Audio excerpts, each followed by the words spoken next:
महिलाओं को लेकर आजकल एक आंदोलन चल रहा है, कहीं हिजाब पहनने को लेकर और कहीं हिजाब ना पहनने को लेकर। हाँ।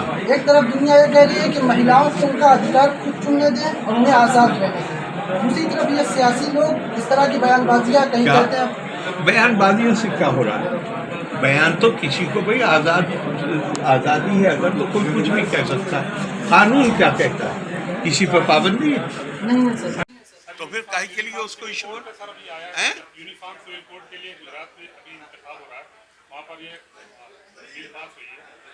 कोई बिल पास नहीं हुई, उन्होंने कहा कमेटी बने। जो बातें आ रही है सामने उस पर क्या कहना है आपका? यूनिफॉर्म सिविल नहीं, आप यूनिफॉर्म सिविल कोड से क्या समझते हैं? सर मैं आपसे पूछना चाह रहा हूँ बाबा पहले मुझे ये बताओ ना कि आप यूनिफॉर्म से आप बताएंगे सर को हम नहीं, आप तो मुझसे पूछ रहे हैं कि उस पर मैं क्या कहूँ, लेकिन मैं ये जानना चाहता हूँ जब आप यूनिफॉर्म सिविल कोड कहते हैं तो उससे आप क्या समझ रहे हैं कि क्या होगा यूनिफॉर्म सिविल कोड?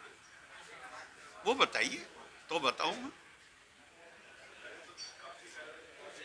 नहीं, ये बताइए कि यूनिफॉर्म सिविल कोड जो वो कह रहे हैं तो उसमें क्या करेंगे? जी सर, जैसा उनका ये मानना है कि सबको एक साथ सिविल कोड नहीं, एक साथ से सब एक साथ पहनावा होगा, शादी ब्याह होगी। ये अगर ये सही होता जो आप कह रहे हैं तो हिंदू कोड बिल कब से लागू है? उसी पे तो सर मैं आपसे जानना चाह रहा हूँ भाई मैं अब एक बता तो रहा हूँ आपको हिंदू कोड बिल 50 से लागू है। सिखों पे भी लागू है, जैनों पे भी लागू है, हिंदुओं पे भी लागू है, बुद्धिस्ट पे भी लागू। सब एक जैसे हो गए एक जैसे? भाई कम से कम हिंदू ही एक जैसे हो जाते। कानून का इससे कोई मतलब नहीं होता। और हिंदुस्तान तहजीबी एतबार से हमेशा तनव्वो, डाइवर्सिटी, बहुदा, ये हिंदुस्तान की संस्कृति की, हिंदुस्तानी तहजीब की खुसूसियत है।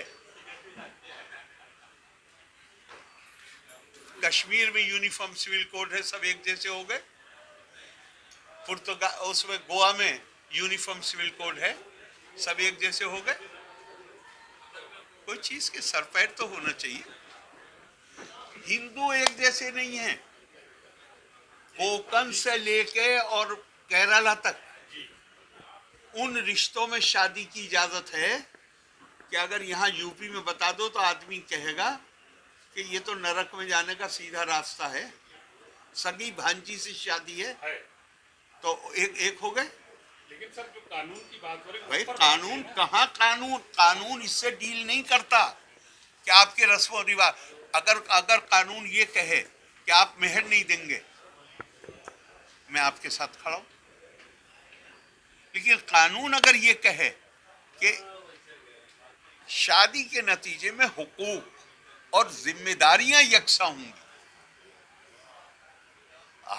आपको निकाह करना है, आपको फेरे डालने हैं, आपको गुरुद्वारे में शादी करनी है, आपको चर्च में शादी, ये कानून का काम नहीं है बताना। ये जो आप कह रहे हैं सब एक से जैसे हो जाए, ये बिल्कुल साजिश के तहत लोगों के दिमाग में डाला गया है। ये कानून का काम है, ये कानून, और वो भी हिंदुस्तान जैसे मुल्क में जहां हर 16 किलोमीटर के बाद तो बोली बदल जाती है, रस्म रिवाज बदल जाते। या कौन सा कानून है दुनिया का जो सबको एक कर देगा? भाई ये इसीलिए तो कहता था इसको स्टडी करी। एक कानून लागू है हिंदुओं पर, बुद्धिस्ट पर, जैनों पर, सिखों पर, वो उनके रस्म रिवाज एक जैसे हो गए? नहीं, खुद हिंदुओं में एक जैसे नहीं। कानून का ये काम ही नहीं है। कानून का काम सिर्फ इतना सा होता है कि अदालत में मैं आपका काम है, आप मीडिया वाले हैं, आपका काम है सवाल पूछना, लेकिन मैं आपसे एक सवाल पूछ रहा हूँ और वो ये सवाल ये पूछ रहा हूँ कि मानिए मुस्लिम लॉ है, कोडिफाइड है नहीं, कोडिफाइड समझे? तफसीलात नहीं है उसके, कोडिफाइड, ये लॉयर कोडिफाइड है नहीं है। आपने सिर्फ इतना लिख दिया है कि मुस्लिम कानून के तहत तय होगा। अब चाहे जफरुद्दीन खां हो, चाहे मैं हूं, चाहे रमेश सिंह, हम जब लॉबी करते हैं और मुस्लिम लॉबी पढ़ते हैं तो हमें वो मॉडर्न जूरिस्प्रूडेंस के तहत पढ़ाया जाता है। अब मैं अदालत में बैठा हूँ, आप मुकदमा लेके आए, कानून है नहीं, सिर्फ ऐलान है कि मुस्लिम कानून के तहत तय होगा। 6 फिक़्ह के मकतब, तो अब मैं उसमें